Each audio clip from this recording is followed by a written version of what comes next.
Each month is packed with so many new games, everything from story-driven games, RPGs, to farming and management sims. I'm LochVaness, and today we're going to be reflecting back on all the games that I played recently, and just to see if they're going to be worth your time and your money. So subscribe and like the video for more monthly wrap-ups. The first game that I played was Ritual of Raven, the demo. This game is perfect for anyone who loves farming sim but wants something fresh and magical. If you're into Stardew Valley with a witchy twist and puzzles that just make you think, you'll definitely want to see this game. Ritual of Raven is set to release in 2025, but I got the chance to play the demo, and honestly, I need it to release right now. It's developed by Spell Garden Games, the same people who made Sticky Business, and it is published by Team 17 Digital. You fall through a wonky portal into a magical world where a big ritual went wrong, and now portals are spitting out chaos. You team up with a witch named Sage to find her missing familiar for Flufferstoop. Your sassy familiar Raven is by your side, and instead of old school farming in this game, you use magical cards to enchant arcana constructs that will handle planting, watering, and harvesting your magical herb garden. It's like a nice puzzle game mixed with farming. You're going to be filling out your book of shadows, stabilizing portals, and befriending the quirky villagers. I was honestly so impressed by this game. The pixel art is straight up gorgeous, and I really loved all the purple and just vibrant colors that really made you want to just live in the world. The story is amazing. It has me dying to know what happens next with Sage, Raven, in all of the portals. Super story driven, which I love, and it's not just another farming game. The card mechanic for the constructs is such a cool twist. It's kind of like a puzzle where you have to figure out how to make them do the right tasks. Once I got the hang of it, it was honestly having a great time. The card system was really weird for me to get used to at first, and I won't lie, it took me a little while to figure it out, but I really ended up loving the challenge here. I highly recommend wishlisting this game. Demo definitely left me craving more, and it's got a lot of charm with a magical twist that just felt really refreshing in the farming genre. So for any of you cozy gamers who love a good story and want something different, you're definitely going to want to keep this game on your radar. Now, this next game is perfect for anyone who loves cozy farming sim but is looking for a bit of action and adventure. You'll definitely want to stick around to hear about Doloc Town. Doloc Town hit early access on May 8th from Red Saw Games and Logi Games. Doloc Town is a post-apocalyptic oasis made of busted trains and bridges surrounded by ruins and quirky folks. You're gonna build a farm from scratch, grow crops, craft tools, and explore a wasteland full of valleys, wetlands, and secrets. It's a side-scrolling farming sim, so you're platforming through biomes, fighting enemies with a customizable drone, and protecting your crops from crazy weather like acid rain or heat waves. You get to chat with the villagers to uncover the town's hidden stories, cook hearty meals,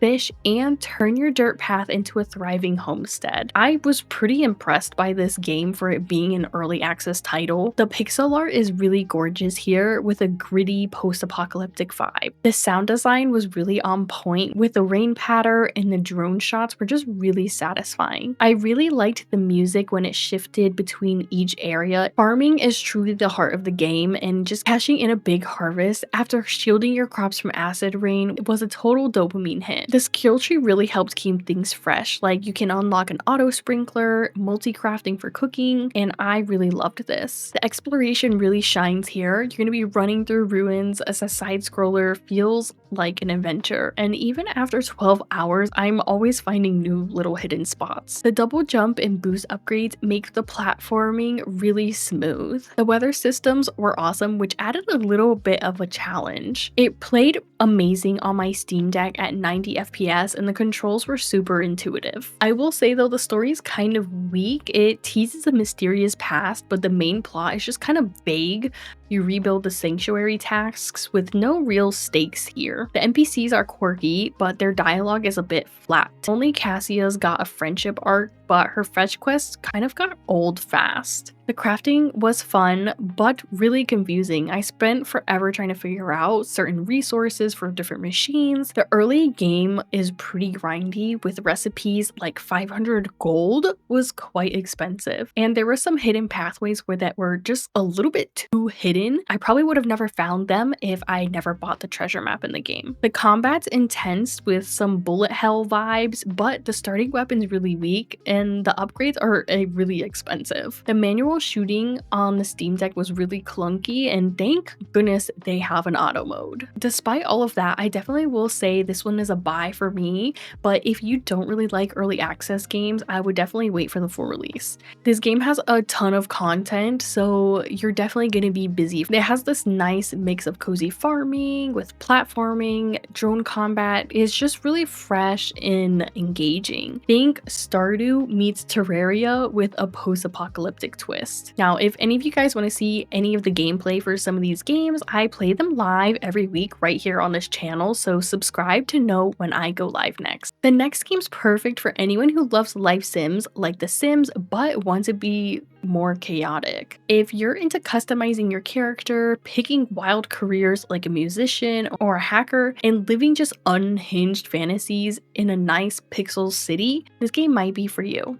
To Pixelia dropped on May 1st. You step off of a bus into Pixelia, a lively pixel art city where you can do anything. You can be a baker, a president, an underground boxer. You can completely customize your look, rent or buy property, and climb the career ladders from low-tier gigs like a cleaner to wild ones like a supermodel or a hacker. You're cooking, composing songs, driving cars, or even throwing punches to earn respect. It's a sandbox where you can manage your health and needs while chasing your dream life. It's either cozy or totally unhinged. The world feels really alive with a ton of NPCs, and you can really lean into the art, sports, politics, or crime to really craft your story. I was not expecting to enjoy this game as much as I did, even though it is an absolute mess. The pixel art is really adorable. I really enjoyed the freedom in this game of being a musician, jamming at gigs, a hacker, robbing banks, or just cooking cool meals. I was living for the criminal path, and I honestly never wanted to be a criminal mastermind more than in this game. The customizations were awesome. There was like a ton of hairstyles, clothes, tattoos, and home decor that let you make it you. The variety of jobs keep things fresh, and I loved experimenting with fighting different Pixelians. I'm sorry, but not sorry. I accidentally had knocked out my nice neighbor who fed me in the beginning of the game, but I was dying laughing once I realized who she was. The game is just pure chaos, and it reminded me so much of Sims 2 on the PSP, where you can physically make your character walk around. Now, the minigames are really wonky, and they feel like delayed and just overall kind of clunky. Like job tasks or boxing matches just don't really click right, and the grind in this game is unreal. Leveling skills or earning cash takes so long, and just the early game is incredibly slow. The cooking is cool but a pain. You're literally hunting around the whole map just looking for ingredients. Now the quests lack a bit of direction, so I honestly was just wandering around lost half of the time. And story wise, it's hollow. Think The Sims,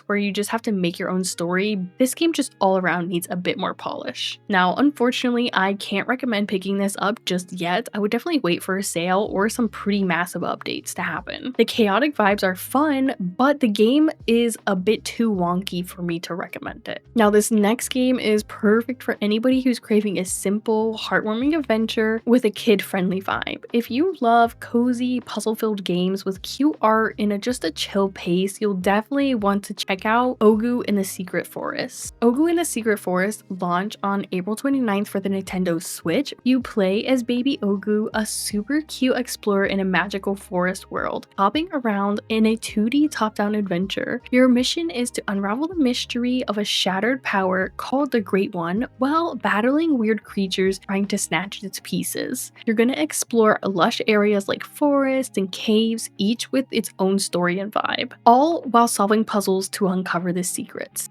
You can dress Ogu in really cool hats and masks, which have some special skills. You can also draw landscapes to unlock new areas and just befriend the quirky characters who help with gifts or abilities. It's really all about exploring and helping folks and just saving the world in the chillest way possible. This game was really cute and honestly so engaging. The art style was adorable with bouncy characters and just colorful areas. This game was honestly perfect for playing with my son. He lost it over dressing Ogu in some of the goofy hats. The puzzles were definitely a highlight. Some simple, some super unique, and just tricky enough to make you think without being frustrated. I had to retry a few, but nailing them felt so rewarding. The 2D top-down view and the lightheartedness really gave me major nostalgia, kind of like the old Zelda games. The combat in this game is cute, but it's pretty basic. You're just dodging and smacking enemies, and it doesn't really evolve much. I got stuck a few times because puzzle hints were just really vague and there was no real guide here. It's not a deal breaker, but it definitely slowed me down in my progress in the game. Now, this game for me is a maybe buy if you want something chill and nostalgic, especially for playing with kids. There is some really cute art and puzzles that make it a really good cozy game, might not really hook everybody. Now, this next game is great for people who want a chill life sim with just enough adventure to keep things exciting and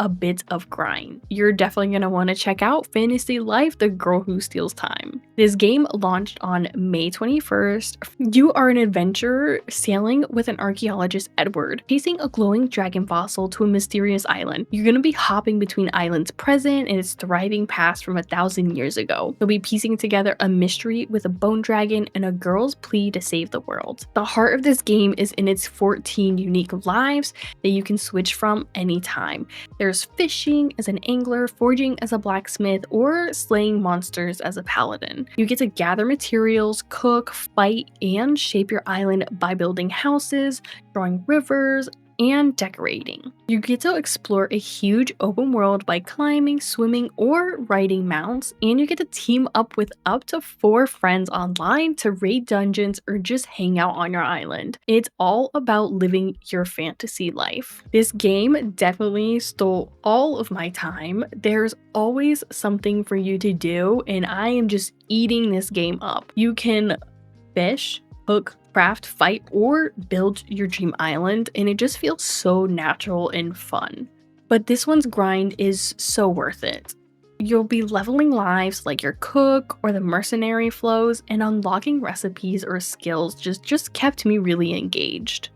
The island customization is just beautiful. You get to draw roads, terraform, decorate with nice furniture that you craft, just like in Animal Crossing, but taken up a notch. The open world exploration is unmatched. There's climbing cliffs and swimming in lakes. It just makes it feel like you can explore any part of the world. The multiplayer was a blast, and I loved teaming up with my friends to just go through the levels and level up quickly. The art in this game is gorgeous, bursting with color, and the cozy soundtrack just really pulls you in. I will say that the mini games for like the crafting or the fishing can feel a bit repetitive, but upgrading the skill tree really helps with this. The story starts slow with fetch quests, but they all flow nicely through the story. This one 1000% is a must buy for me. It's definitely a splurge at $60, but honestly it will not disappoint. The way that this game consumed me is just wild. It is definitely your next obsession if you're into RPGs with a chill twist. Now this next game is for cozy gamers who love building towns and vibing with a pixel art world that has crafting, farming, and exploration. Pixelshire dropped on May 8th by Kappa Bit and Merge Games. You wash up in Pixelshire with no memory after a shipwreck. It's a sandbox RPG where you build a town, farm, craft, and explore the world. You get to terraform the land, carving rivers or raising hills to shape your dream town. You'll befriend NPCs who follow you to gather resources, wishes or tackle tasks, helping them unlock special skills like cooking buffs for stamina. You'll build unique homes for residents, dive into dungeons, mine ore, and uncover treasures while mastering trades like fishing or cooking. It's a cozy mix of town building, life sim, and adventure. I really wanted to love this game, and I feel like it has so much potential, but it really needs a lot more time to cook. The pixel art was super cute, and the terraforming here was really unique, where you can just carve rivers and hills. It felt really creative in that aspect. The unlocking skills like cooking buffs adds to the progression. Now, the game does have a ton of issues, and I kept thinking, what in the world? The bugs are just wild. I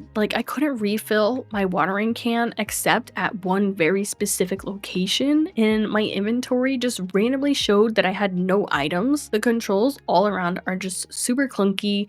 The tool wheel is a pain, and the combat's sluggish with no dodge. The UI is just messy. There's too many steps to open bags or select tools, and it's all around just very weird. It's a full release, not an early access, so the lack of polish for $20 is just shocking. Now, this one is definitely a skip, or at least until some major updates happen. The bugs and the clunky gameplay just completely kill the vibe of this game, despite the potential that it has. Now, this next game is for you if you're into decorating games or making NPC homes personal without pressure. You'll definitely want to check out twinkleby. Twinkleby is a cozy decoration game where you build dioramas on floating islands in a starlit archipelago. The demo gives you one island to decorate with furniture, plants, lamps, everything you can think of. You get to customize with mood lighting, wallpapers, and backdrops like summery skies or just eerie autumn mist that also change the soundtrack. There's two quirky residents who show up in flying boats, and you get to furnish their homes to fulfill their wishes or just eat them off the island if you please. You can toss items over the edge and they pop back into your inventory for endless rebuilding.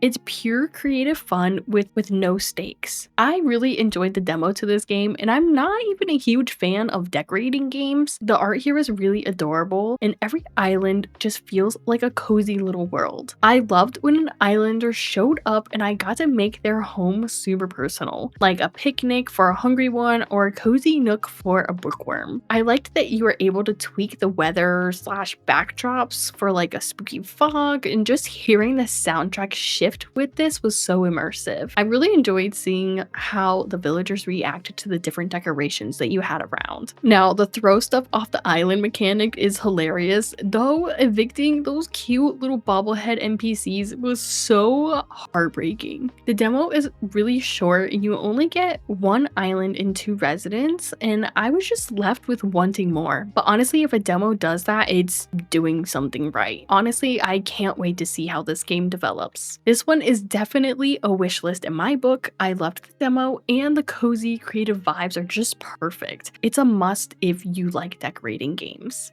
This next game is perfect for you cozy gamers who love management sims with a creative twist. If you're into 2 Point Hospital or SimCity but want to build and run a quirky hotel, this one might be your next management game to try. Hotel Architect hit early access on May 29th. You're the mastermind behind a hotel empire, building and managing hotels to keep guests happy and cash flowing. You design layouts, place rooms, hire staff like cleaners or chefs, and upgrade facilities to boost guest satisfaction. You're going to be assigning specific workers to tasks like cleaners for certain floors to keep things running smoothly. You get to customize decor, manage budgets, and tackle guest demands to earn 5-star reviews. It's a cozy yet strategic management sim set in a vibrant cartoonish world with a focus on balancing creativity with efficiency. The gameplay loop had me fully invested. I could literally play this game for hours. I loved figuring out how to improve my hotel and just making guests happy,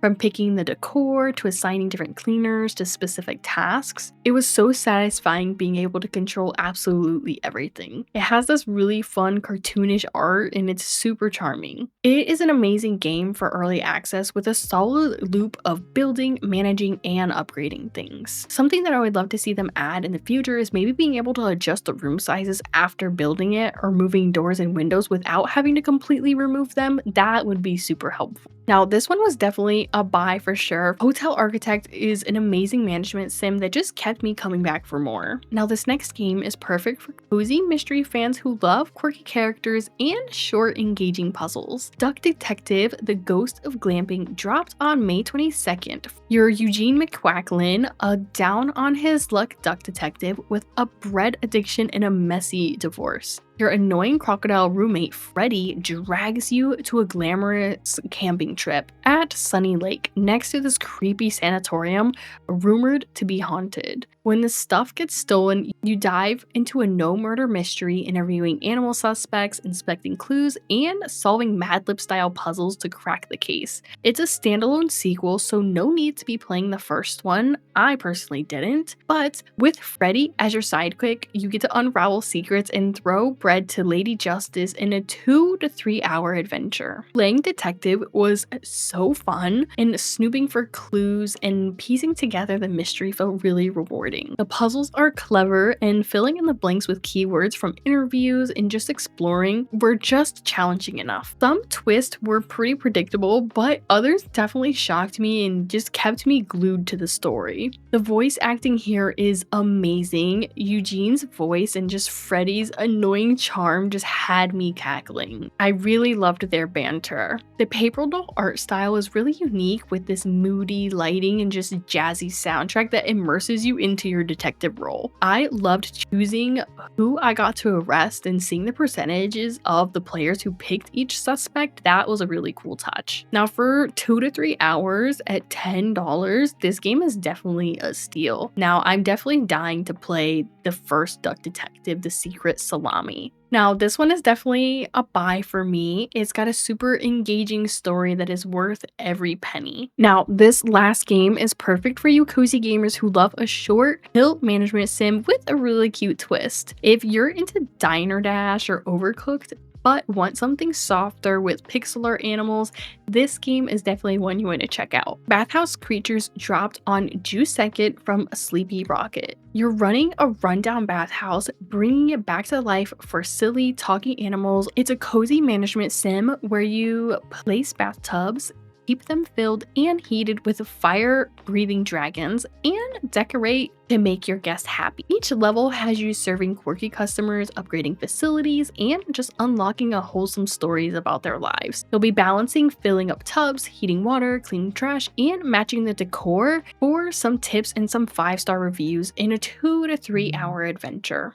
I thought this game initially was an idle game, but it is a full-on management sim. The pixel art is really adorable here, with some pretty vibrant colors and little details like quacking ducks and capybaras squeaking that just had me smiling. The gameplay really pulls you through each level, which with upgrades like extra tubs, making it feel like you're building a real business. I loved how each shift told you what customers wanted for 5 stars, so you can really nail it for the next time. Now, for $5, it is a perfect 2 to 3 hour snack of a game. It can get a little stressful running between the tubs, heating the water, and cleaning the trash. The controls are really smooth with mouse clicks, but I'm definitely curious to see how this game runs on the Steam Deck. Now, this game is definitely a buy for sure. For $5, it is honestly a steal for 2 to 3 hours of just pure bliss. Now, my top games from this month were without a doubt Fantasy Life: A Girl Who Steals Time and Duck Detective. Now, let me know what your favorite game was that you played recently in the comments down below. I hope you found this video helpful and gave you some advice on whether these games were your vibe or not. And if you did, be sure to like for more cozy gaming reviews in the future.